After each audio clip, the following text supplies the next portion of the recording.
worth a look. Oh, Bob Titmus came out to cast.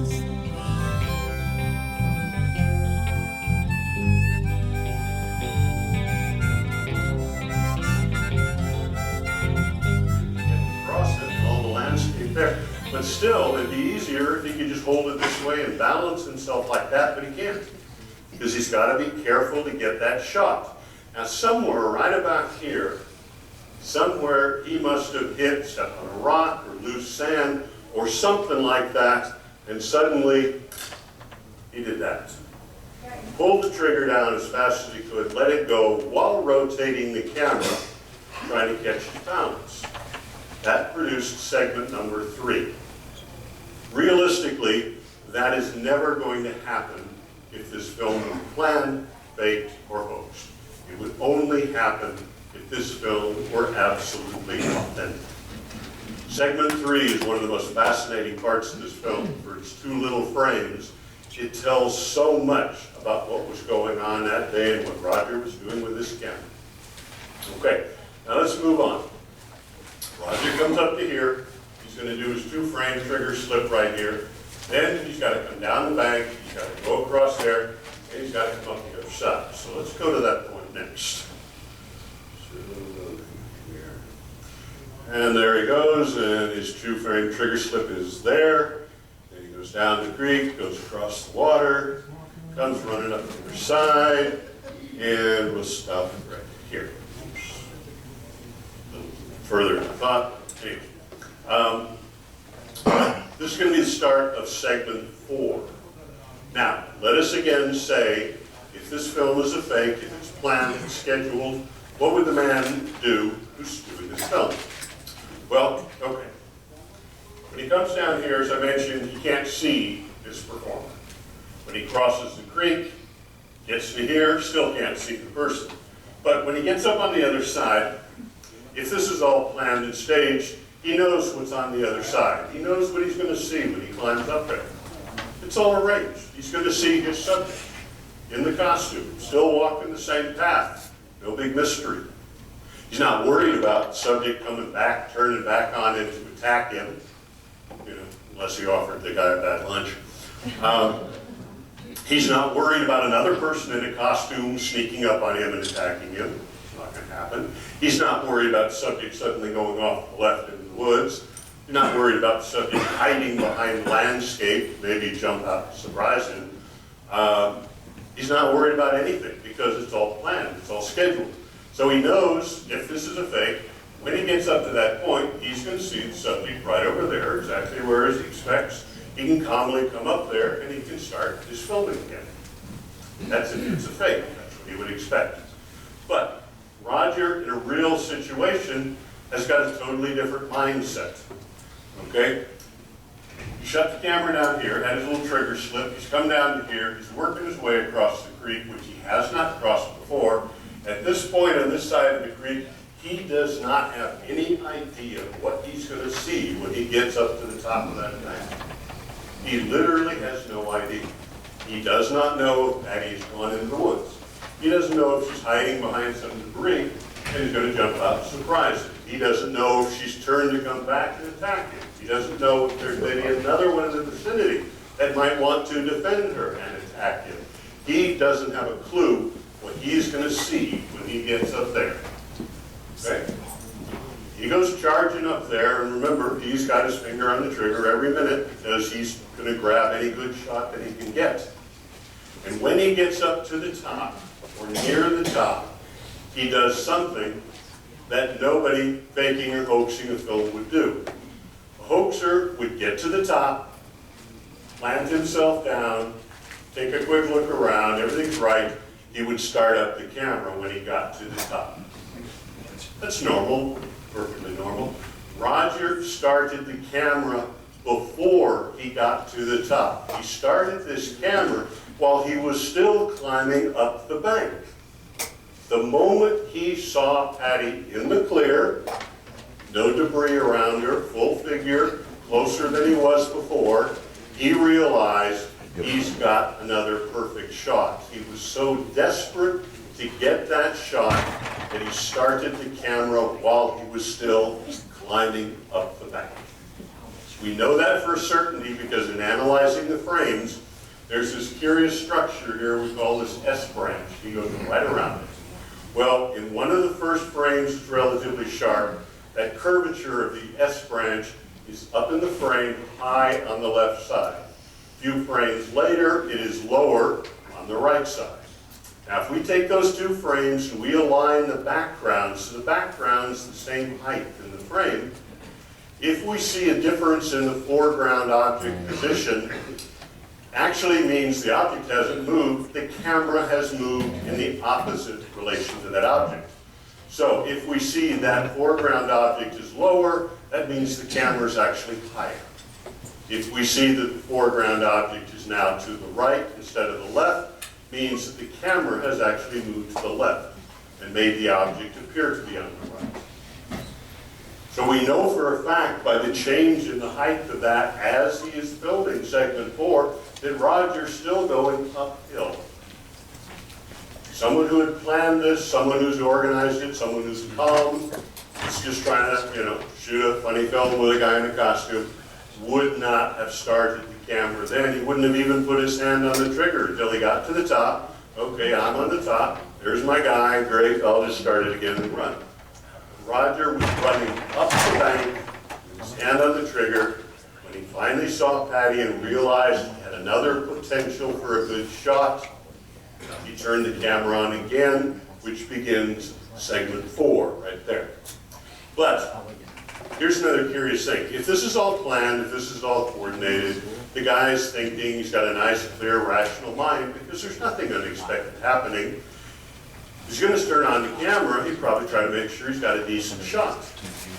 Roger's mind at that point was so confused with conflicting ideas that he did something utterly illogical. He turned on the camera out of desperation, but then he also ran forward so frantically that his camera was kind of doing this. And there's only about 3 frames in that segment that are actually even sharp and even have Patty in it. The rest of it is the ground.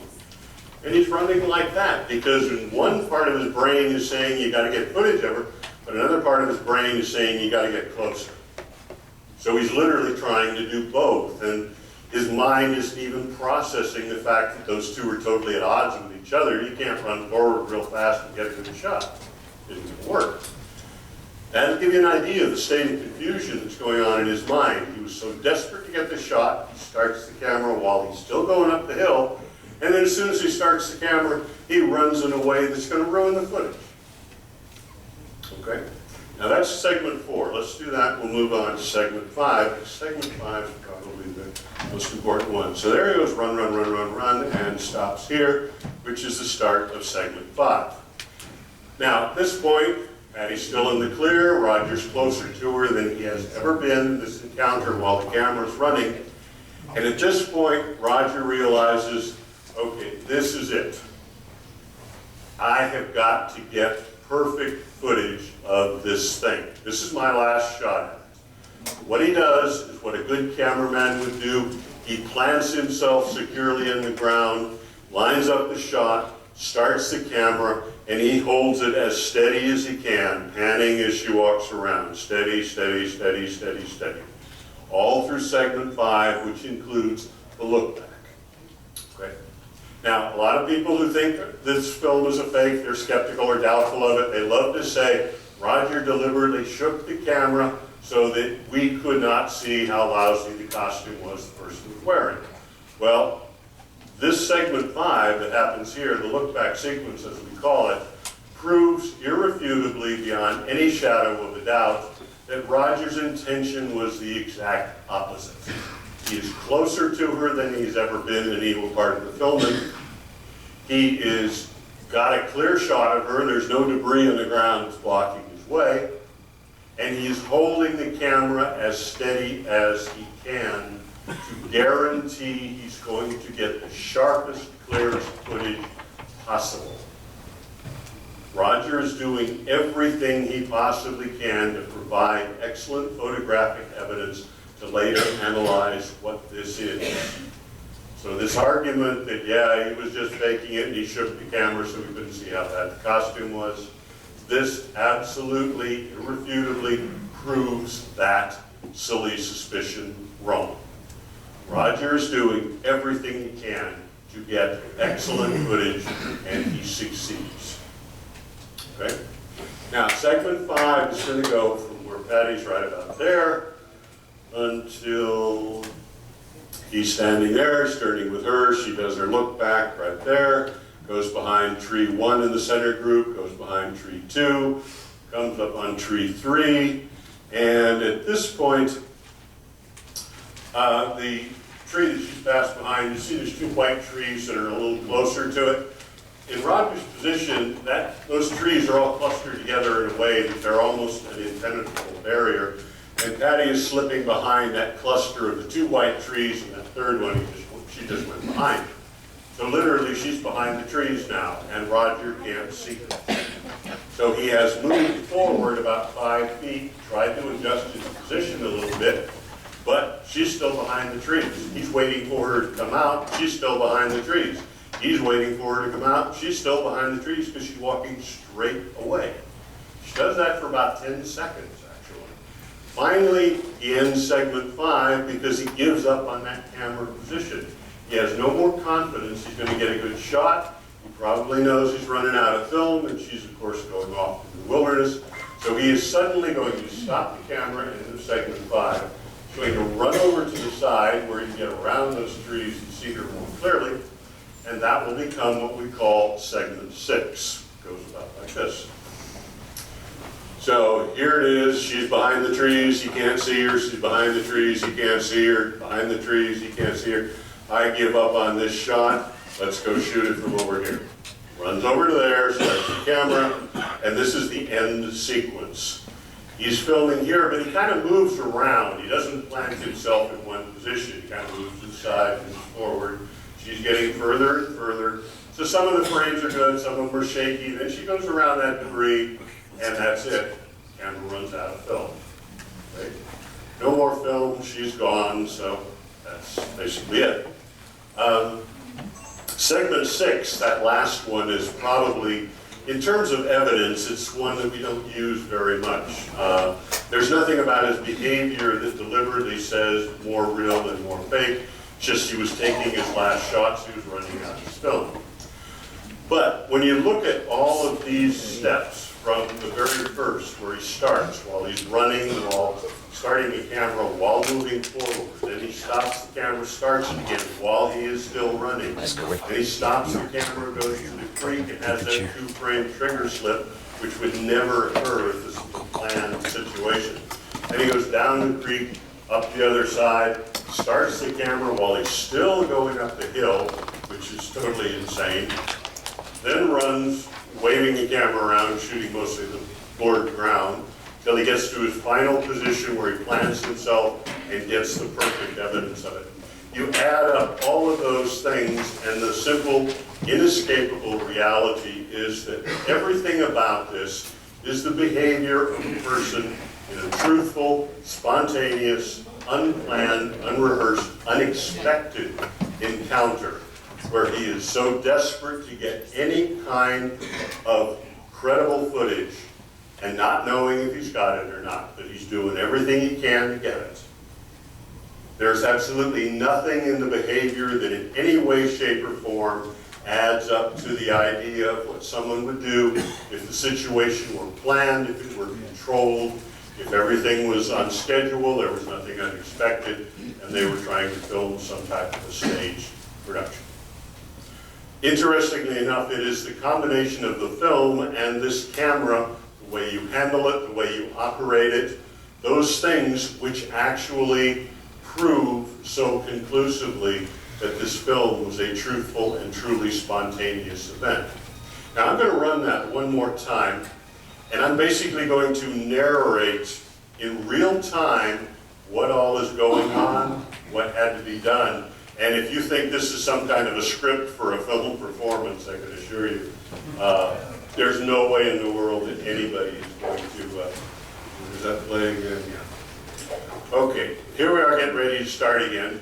Roger set, guy's set, gave him action, starts running, starts his camera, running, starts his camera, stops his camera, starts his camera, keeps running, keeps running, keeps running, gets to the end, stops his camera, moves over closer to the creek, has the 2-frame trigger slip right here, then goes down the creek, crosses the creek, gets ready to go up the creek here, starts the camera again, runs around the S branch, ruins that particular footage, finally plants himself, stops the camera, starts it for segment 5.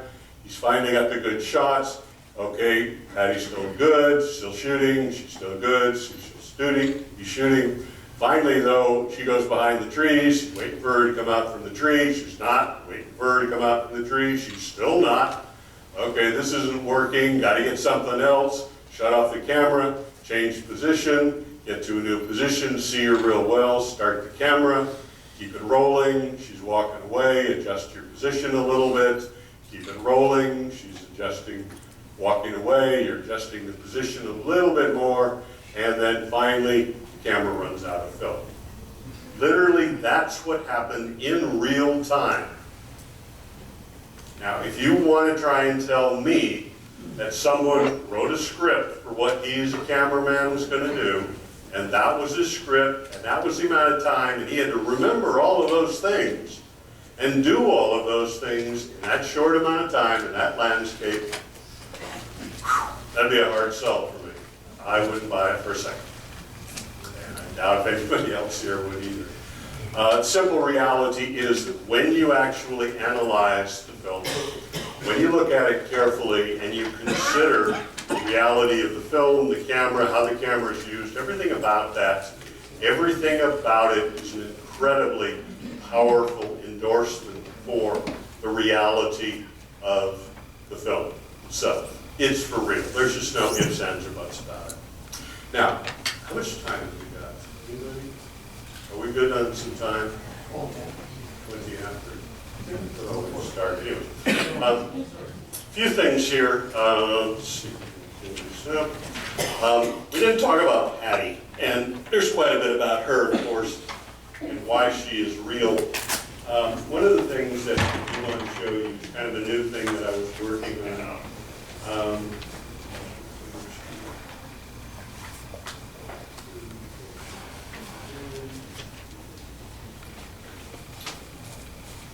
One of the interesting things, I do describe this quite a bit in the book, and I show some examples. There's a problem with the size and shape of Patty's head, in that it's a very unusual shape of the head, but it's a very, very small, compact head. And I have several examples that I have in the book about this, but I wanted to show you a new example that I had worked on. Show? Yeah. Okay. This is another one that got me thinking. The concept is the fact that in the makeup profession, if you try to create a mask for a person to look like something which is not human, we cannot subtract from the real human. We can only add. We would try to subtract, but the actors complain. So we can only add to the head. Well, now, if you want to make something look smaller, but you can't subtract, you make all the surrounding areas bigger. And then whatever that was relatively seems smaller. That's the standard technique. Unfortunately, when you do that, the head gets bigger and bigger and bigger. Now, as I mentioned in the book, there are several illustrations, but this one is one I put together more recently, and it's a little bit newer. I don't know how many of you are familiar with a fabulous movie called Tarzan, the Legend of Greystoke. It came out around 83, 84, thereabouts. Unbelievably beautiful work of these 8 characters that Rick Baker's crew did. Absolutely phenomenal. Most of them are designed to look a little bit more like chimpanzees. And that got me thinking, because I've worked a lot with animal trainers and real animals. And I was thinking about this thing about how the heads end up getting bigger and bigger. So I went into my photos of my archives, and this is a trainer by the name of Hubert Wells. And this charming fellow here is a male chimpanzee, a mature male, about 15, 16 years old, weighs 150 pounds. His name is Karunja. And the photo was taken when we were actually making him up like a gorilla, believe it or not, making a chimp in a gorilla suit. That's what this is. That's part of his costume there, the practice one. The reason we were doing it, in case you're wondering, is because there are a lot of trained chimpanzees in Hollywood. There are no trained gorillas. So if you need gorillas in a movie, you either have real ones or you put people in gorilla suits. Those are the only two options. Either one of them is really very practical. So on this particular production, we were actually experimenting with the idea of putting chimpanzees into gorilla costumes. We get the anatomy perfect, plus we have the locomotion perfect, but the real chimpanzees are a little bit more available. So that's actually where this photo came from. I was helping Hubert make Karunjik into a gorilla. But what's interesting, though, is this is a full-grown chimp, 150-pound, mature male. He's the only big working male, actually, in Hollywood at the time. And look at the size of his head, and look at the size of Hubert's head.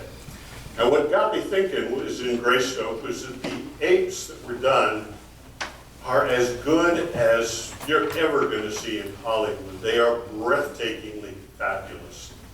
Rick Baker and his team did an awesome job on it. But nonetheless, there's one inescapable problem, and that is you can't make the human head small. You can only make it bigger. So I got to thinking about that, and I figured, okay, that's Christopher Lambert, who plays Tarzan, and I scaled his head about the same size as Hubert's, and in that shot, that's the one I used, that's the original, he's over there, and this chimp over here on the right, that's the close-up of that head right there. And I got to thinking, if you scale those up, so Christopher Lambert's head is about the same size as Hubert's, how big would that chimp head be compared to a real chimp? I just thought, I'll just throw it up and look at it. Well, those blue lines will show you Karunja's head from the chin to the top of his head.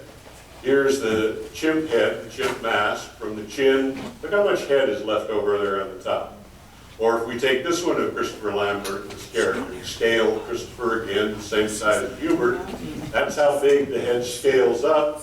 Look how much larger it is than a real chimpanzee's head. And this is a mature chimp. The simple reality is you can do a beautiful job making a human look like something ape-like, but you are going to make the head bigger and bigger and bigger when you do that.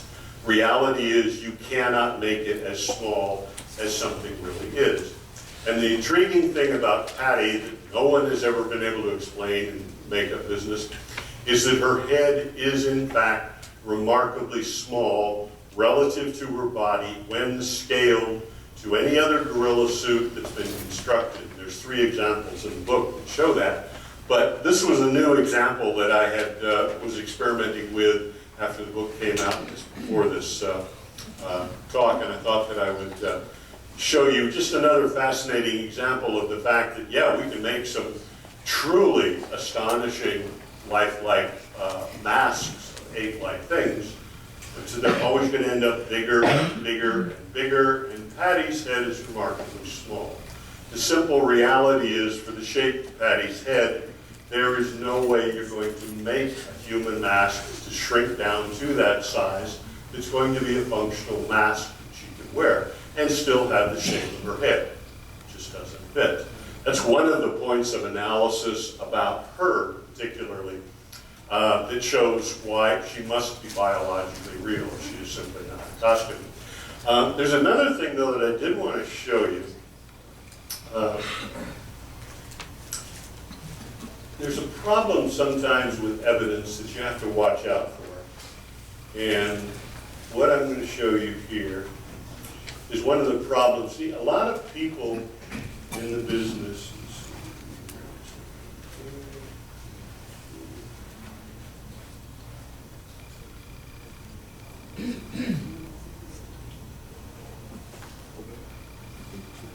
yeah, okay. These are 3 frames where we see Patty. And I've just zoomed in on the head for the moment. When we work with evidence, one thing that's obviously imperative is that we want to find out the full potential that the evidence can deliver in terms of conclusion. but we also have to know the limitations of the evidence. And I'll be very honest with you, I think a lot of the problems in the past where people have looked at this film and other things, they've looked beyond what the evidence actually supports, and they've actually come up with some bad ideas that are easily defeated and made it look like the analysts don't exactly know what they're talking about because they're showing something which isn't so. And that's a problem with photographic evidence because there's a tendency to look closer and closer and closer and closer, thinking you're going to see more and more detail, but once you get to the grain of the film, that's it. That's the cutoff point. Now, some people have said that they see motion in Patty's face, suggesting facial movement. Okay, let me show you some facial movement. We'll just kind of blink this back and forth and see what happens here. I hope I'm not blocking anybody. Now, if you look first at the one on the far right, see how the mouth stretches down? The eyebrows kind of raise up like he's a bit surprised. Looking at the middle one, the eyes kind of squint, the nose raises up, jaw kind of thrusts forward. The other one over there, the brow raises up here, down there, up there, down there. Jaw's doing some funny things. People could look at these and say, wow, isn't that amazing? We're actually seeing facial movement in her face. Fabulous, let's announce it to the press. A little problem with that, however, though. Let's just bring up another picture here, and I'll show you the little problem.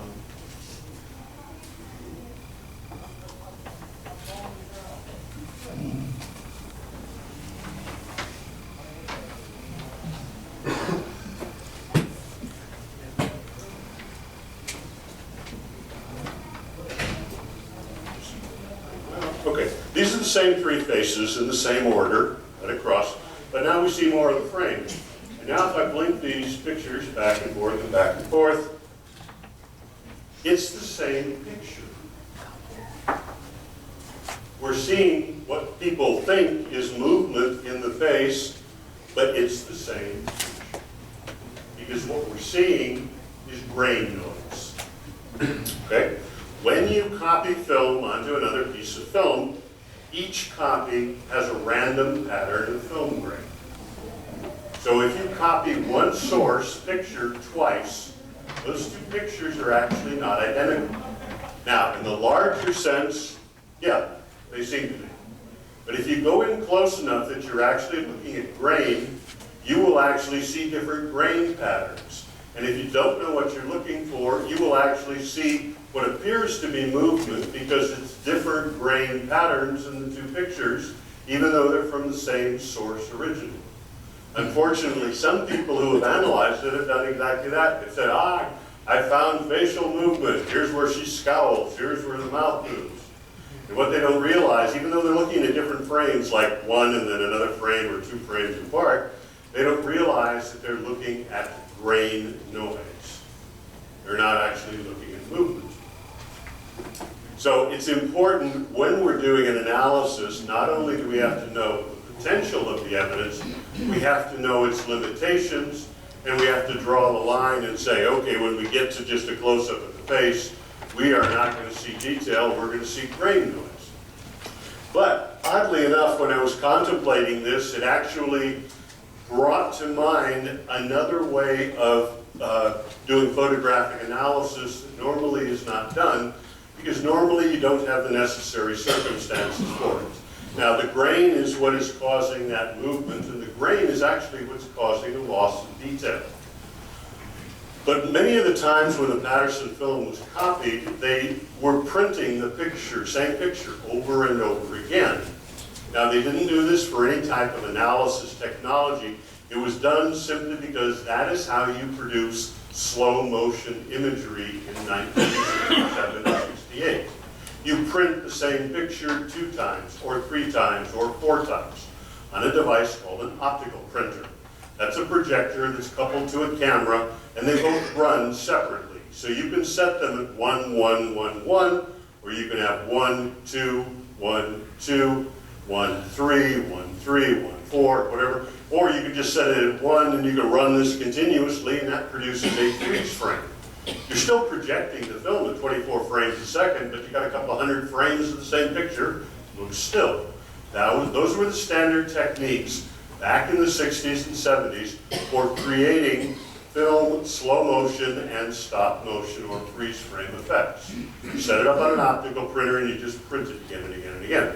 Well, unbeknownst to them, 30, 40 years later, along comes computer graphic technology, and we can do some very, very interesting things with those multiple repeated frames if we have them on the film. And we can do a technique which is referred to as grain nullification. Okay?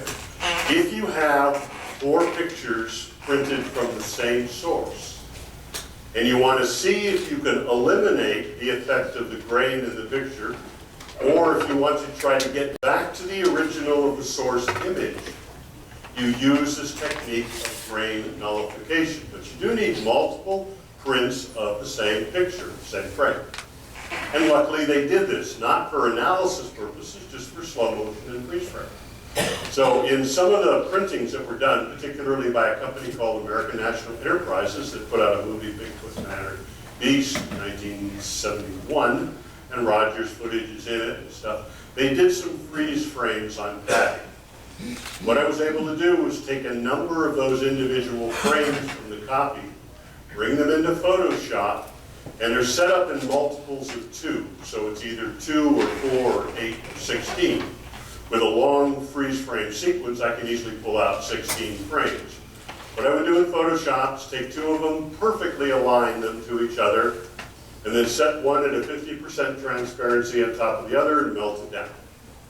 Then take 2 more, put one on top of the other, 50% transparency, perfect position, melt the 2 layers down, that's composite 2. Take another 2 of them, one on top of the other, get them aligned, 50% transparency, melt them down. Did that like 8 times for 16 frame nullification. So I did that 8 times. Now I've got 8 of these composites. I take the first 2 of them, put one on top of the other, 50% transparency, perfect alignment, melt them down. That's now a composite of 4 frames. Did that again with the next block of 4, the next block of 4, the next block of 4. Then I took 2 of those, one on top of another, 50% transparency, melted them down. That's now 8 frames composited. Then did it again with the other 8, and put them together finally so that I've got 16 frames of the same picture. What they do is they eliminate all of the grain of each individual copy, and what they keep is the detail which is common to all of them. The detail that was in the source film, the camera original. I'll show you an example of this. I think you'll find it quite fascinating. And it's most intriguing because when the people were doing this on the optical printer back in '71, they had no idea that they were doing us a very, very big favor in our ability to study the way padding looks.